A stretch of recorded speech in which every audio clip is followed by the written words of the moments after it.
If we were to summarize his administration over the last 2.5 years in a single phrase. If we summarize the Trump administration over the last 2.5 years and the accomplishments versus the withering assault that the president has had to deal with since the minute he was sworn into office, I think one word to me would sum it up as amazing. It's absolutely amazing. If you think about, in the 2.5 years, what this president has been able to accomplish, from tax cuts to building the wall, it's incredible, especially given the attacks that he has had to endure from day one. Think about it. Actually, it began before he was sworn into office. When he met with James Comey at Trump Tower, and Comey sat down, just the president-elect and the FBI director, and the FBI director informed the president-elect of the dossier. You have to ask yourself, why was Comey telling soon-to-be President Trump about the phony dossier? The dossier that amounted to gossip.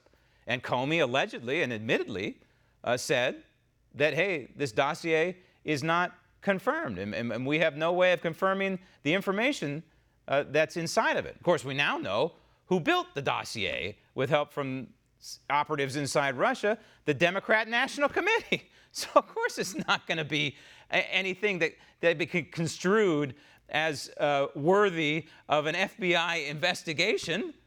So here's Comey laying this out in front of the president. What do you think Donald Trump's reaction is going to be?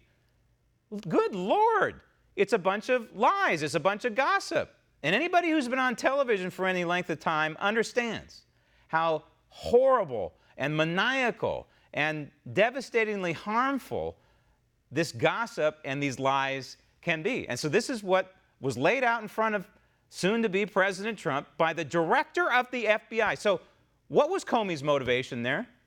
Why would he tell Donald Trump about gossip, about lies? There's really no need for it. There's plenty of gossip about Donald Trump out there already. So why would James Comey lay this out in front of him? Was Comey trying to warn the president, be a nice guy? Or was he trying to, in kind of a backdoor way, blackmail the incoming president and let him know that he had dirt on him? But then after President Trump was sworn in, then the clock really started ticking. And we had Rod Rosenstein, after Comey was fired, come in there and, of course, give Robert Mueller life. Now, you have to look back at both of these creatures, by the way. This is Comey and Rosenstein, and there's other players involved in this equation. But these are creatures, charter members of the swamp. And, of course, what did Donald Trump say he was going to do on the campaign trail? And he was riding in to be sworn in as the 45th president of the United States, drain the swamp. So these swamp creatures, members of the FBI, not all, rogue members of the FBI, rogue members of the Department of Justice, rogue members of different agencies and departments throughout the bureaucracy of the federal government, they all tried to start chipping away at the President of the United States. They all had axes to grind because they didn't want the swamp drained. They didn't want to be exposed. And then fast forward to now, where we have these so-called whistleblowers coming forward. They're not whistleblowers. They're partisan creatures of the swamp. They're just like James Comey. They're just like Peter Strzok. They don't like Donald Trump. They didn't vote for Donald Trump. They probably voted for Hillary Clinton. And they're probably working for Joe Biden right now, or Kamala Harris, or Elizabeth Warren. So they are trying to take out the president from within. This is the swamp. This is what's happening to Donald Trump right now. It's the swamp trying to consume the guy who's trying to drain the swamp.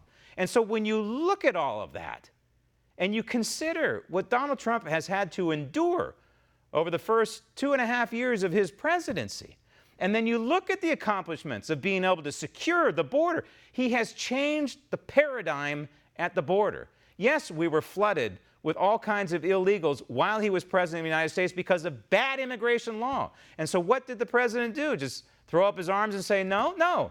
He continued to secure the southern border, continued to put new fencing down along the border. I have seen it. And he continued to work with our partners south of the border, this would be Mexico, to say to them, hey, secure not only your northern border, Mexico, but secure your southern border, start enforcing your immigration law, and start enforcing international law, which requires people who are claiming asylum to claim asylum in the first country in which they set foot.